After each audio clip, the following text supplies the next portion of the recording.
Currently, it is not yet possible to perform predictable maintenance or to reliably determine the actual scope of a tunnel renovation. There are knowledge gaps in the field of civil engineering, and these can only be closed by organizing rapid, collaborative knowledge development.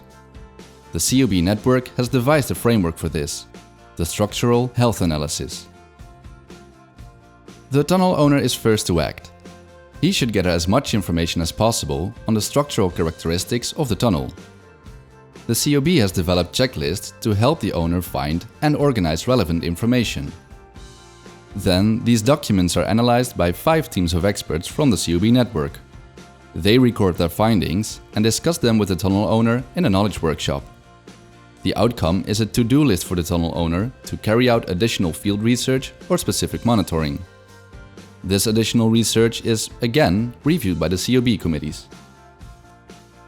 In the next step, the COB, together with the tunnel owner, draws up a report on the knowledge collected so far in order to guarantee a level playing field for the tender.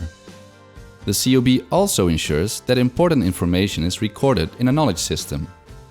When the tunnel renovation is tendered, the COB will withdraw.